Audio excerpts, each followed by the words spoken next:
వాళ్ళు తగ్గట్లేదు. ఏ రౌండ్లో కూడా 2000 3000 సెక్యూర్ చేసుకుంటూ ముందుకెళ్తున్నారు. సో ఆల్మోస్ట్ 13,000 లీడ్ కనిపిస్తా ఉన్నది. 7th రౌండ్ కూడా కంప్లీట్ అయింది అంటారు. 7th రౌండ్ కంప్లీట్ అయినానికి 19,000 ప్లస్ అని అంటున్నారు. సో ఈ లెక్కన ముఖ్యమంత్రి 30,000 మెజారిటీ మాకు పక్కాగా వస్తుందని అన్నారు. చూసుకుంటే ఇప్పుడు ఆల్మోస్ట్ 7th రౌండ్ కంప్లీట్ అయ్యే నాటికి 19,000 అంటే 22-23 వేల దగ్గర ఎలక్షన్ ఇది క్లోజ్ అయ్యే అవకాశం ఉన్నట్టు కనిపిస్తున్నది. సో మీ ఫస్ట్ రియాక్షన్ ఏంటి ఎలక్షన్ రిజల్ట్ మీద? అంటే మొదటి నుంచి మా పార్టీ వైపు నుంచి కానీ ముఖ్యమంత్రి వైపు నుంచి కానీ 20,000 పైచిలు మెజార్టీతో గెలుస్తామనేటువంటి స్పష్టమైనటువంటి క్లారిటీతో పార్టీ కానీ మా ప్రభుత్వం వైపు నుంచి కానీ ఉన్నాం.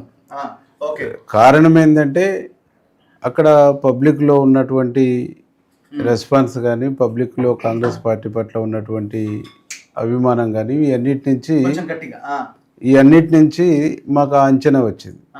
అంటే కాలనీస్ వైజ్గా చూసుకుంటే మెజార్టీ కాలనీస్ కాంగ్రెస్ హయాంలోనే పీజేఆర్ గారు వీళ్ళు ఉన్నప్పుడు నిర్మాణమైనటువంటి కాలనీలు. డెవలప్మెంట్ కూడా ఆ పీరియడ్లోనే ఎక్కువ జరిగింది. గడిచిన 10 సంవత్సరాల్లో కేటీఆర్ పురపాలక శాఖ మంత్రిగా ఉన్నప్పటికీ కూడా అక్కడ డెవలప్మెంట్ విషయంలో కొంచెం వెనకబడి ఉన్నది అనేటువంటి ఒక ఫీలింగ్ ప్రజల్లో ఉన్నది.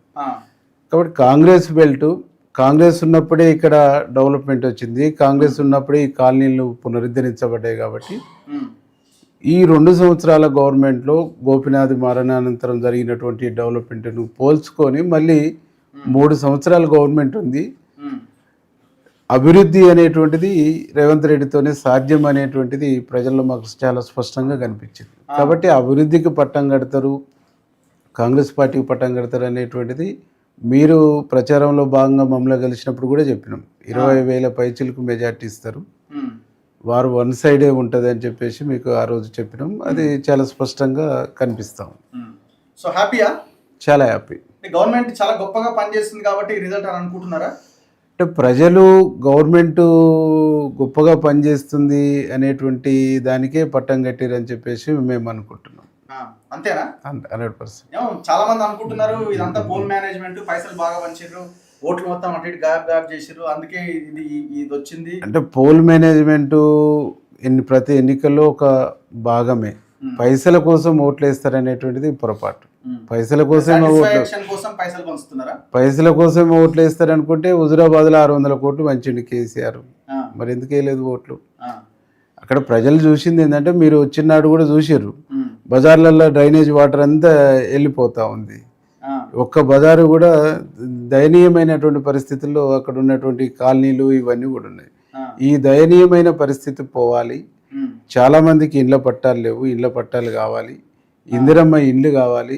ఇవన్నీ కూడా ప్రజలకు నీడ్ ఉంది. కాబట్టి ఆ నీడ్ ఈ ప్రభుత్వం తీర్చగలుగుద్ది, రేవంత్ రెడ్డి గారు తీర్చగలుగుతాడు అనేటువంటి ఒక విశ్వాసం నమ్మకాన్ని ప్రజలు ఈ ఎన్నికల్లో ప్రదర్శించారని కాంగ్రెస్ కి ఉపయోగపడ్డాయని మీరు ఓన్లీ ప్యూర్ పాలిటిక్స్ ఎలక్షన్స్ విషయానికి వస్తే, ఒకటి మా యువకుడు కావటం, చదువుకున్నటువంటి వాడు కావటం, ఈ 2 సంవత్సరాల్లో దాదాపు ఒక 200 కోట్ల పైచిలకు డెవలప్మెంట్ యాక్టివిటీ చేయటం ఒకటి.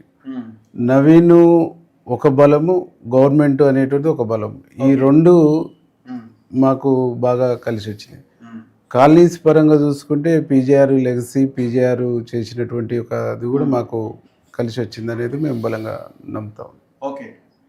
సో ఈ గెలుపుతో ఎలక్షన్స్లో కూడా కాంగ్రెస్ ఇదే దూకుడుతో ముందుకెళ్తుందని అనుకుంటున్నారా? ప్రభుత్వ వ్యతిరేకత ఎక్కడా లేదు అని మీరు ఫీల్ అవుతున్నారా? ప్రభుత్వ వ్యతిరేకత అక్కడ ఉంది కాబట్టి ఇంత కొట్లాడాల్సి వచ్చింది, మంత్రి రావాల్సి వచ్చింది, మంత్రులు రావాల్సి వచ్చింది, నకరేకల్లో ఉన్న వేముల వీరేశం ఎమ్మెల్యే రహమత్ నగర్కి రావాల్సిన పరిస్థితి వచ్చింది కాదా? ఎక్కడ కూడా ఉప ఎన్నిక వచ్చినా ఏ పొలిటికల్ పార్టీ అయినా ఉప ఎన్నికను ప్రతిష్టాత్మకంగా తీసుకొని పనిచేస్తుందన్న. అది బీజేపీ అయినా, కాంగ్రెస్ అయినా, బీఆర్ఎస్ అయినా, అది చాలా కాలంగా జరుగుతున్నటువంటి ప్రాక్టీస్. కాబట్టి ఇక్కడ మేము ఈడికి రావటము ఆడికి రావటం అనేది కొత్త ఏం కాదు. మేము బీఆర్ఎస్లో ఉన్నప్పుడు కూడా నేను 5-6 ఉప ఎన్నికలకు పోయినా. కాబట్టి ఉప ఎన్నికల్లో నాయకత్వం కాన్సన్ట్రేషన్ చేసి పనిచేయటం అనేటువంటిది ఇలా కొత్తగా వచ్చిన ప్రాక్టీస్ ఏం కాదు. అంటే అక్కడక్కడ కొంచెం కాంగ్రెస్ నెగిటివ్ ఉన్నా కానీ అది బీఆర్ఎస్కు పాజిటివ్ అయ్యేంత నెగిటివ్ అనేటువంటిది ఎక్కడ లేదు. ఓకే. సో ఇంకొక ప్రధానమైన అంశము, మీరు 5-6 ఉప ఎన్నికల్లో మీరు పార్టిసిపేట్ చేసినా అంటున్నారు. ఆ స్థాయి ఎలక్షన్ ఈ ఫస్ట్ టైం అనుకోడు కదా కాంగ్రెస్ చేయడం చరిత్రలో? అంటే ఇంత poll management, booth management Congress జనరల్గా ఎట్లుంటుందంటే ఇక గెలిస్తే గెలిచినా లేకపోతే లేదన్నట్టుగా సైలెంట్గా ఉంటారు కదా. అంటే ఈ స్థాయి ఎలక్షన్ గతంలో ఎప్పుడు చేయలేదనుకుంటున్నాను నేనైతే.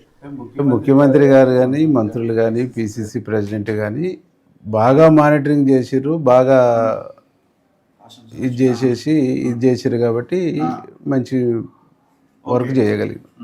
అంటే ఎట్లా మీకు ముఖ్యమంత్రి నుంచి వచ్చిన ఆదేశాలైనా అంటే స్టార్టింగ్ లో కొంత ఉన్నారు సరిగా తిరుగుతలేరు అనే ఒక చర్చ బాగా జరిగింది కాంగ్రెస్ మీద. అంటే ఎట్లా ఎప్పుడు మీరు సెట్ రైట్ అయినారు? బీఆర్ఎస్ ప్రచారం చేయగలిగింది. మేము 26 నుంచే ఎన్నికల్ని ప్రచారంలోకి దిగినాం. వాళ్ళు 2 నెలల ముందు నుంచి ఎన్నికల్లో ఉన్నారు. బూత్ స్థాయిలో, వార్డు స్థాయిలో, గల్లీ స్థాయిలో వాళ్ళు పోయి ప్రచారం చేయగలిగారు కాబట్టి మేము వెనకబడి ఉన్నట్టుగా అప్పుడు కనిపించేసింది. 26వ తారీఖు నుంచి మా క్యాండిడేట్ డిక్లేర్ అయిన మరుక్షణం నుంచి మా గ్రాఫ్ అనేటువంటిది రోజు వాళ్ళకి అనుకూలంగా వచ్చినాయి. కాంగ్రెస్ కొంత ఫెయిల్ అవుతున్నది అన్న చర్చ బాగా జరిగింది కదా. మెజార్టీ వాళ్ళు చేయించుకున్నటువంటి సర్వేలు మా అభ్యర్థి పైన రౌడీ అని, గుండా అని టైప్ ఆఫ్ సోషల్ మీడియాలో చేసినటువంటిది అట్లా కనిపించింది. కానీ గ్రౌండ్లోనైతే ఏనాడు కూడా బీఆర్ఎస్కు పాజిటివ్ అనేటువంటి కనిపించలేదు. మేము రేవంత్ నగర్ మొత్తం తిరుగుతూ చూసినాం కదా. అక్కడ పీజీఆర్ లెగసీ అనేటువంటి ప్రతి ఇంట్లో, ప్రతి గల్లీలో, ప్రతి వార్డులో మాకు కనిపించింది. పీజీఆర్ఏ కాంగ్రెస్ పీజీఆర్ అనేటువంటిది ఈ బస్తీలలో ఉన్నది కాబట్టి ఏ రోజు కూడా మాకు అట్లా కనిపించలేదు. దాదాపు మేము 15 రోజులు అక్కడ ఉన్నాం. ఈ 15 రోజుల్లో ఎక్కడ మేము వెనకబడ్డట్టు కానీ, ఎక్కడ మాకు మైనస్ ఉన్నట్టు కానీ కనిపించలేదు.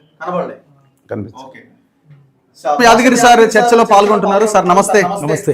ఎలక్షన్ రిజల్ట్స్ మీరు ఎట్లా చూస్తున్నారు సార్? ఇప్పుడు దీన్ని ఎట్లా ఎవరి బలం పెరిగింది, ఎవరి ఖండలు వచ్చినాయి, ఎవరు వీక్ అయిపోయినారు, ఎవరు బొక్క బోర్లా పడ్డారు? ఎలక్షన్ ఎంతవరకు చూడాలి, ఎంతవరకు పబ్లిక్ ఏ స్థాయిలో చూడాలి?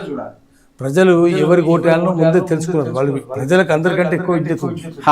మామూలుగా ఏం చెప్తారంటే ఇప్పుడు టిఆర్ఎస్ వచ్చింది అనుకోండి, టిఆర్ఎస్ వస్తే మళ్ళీ అదే పరిపాలన వస్తుంది. జనమంతా చూసారు 10 ఏళ్ళు ఆయన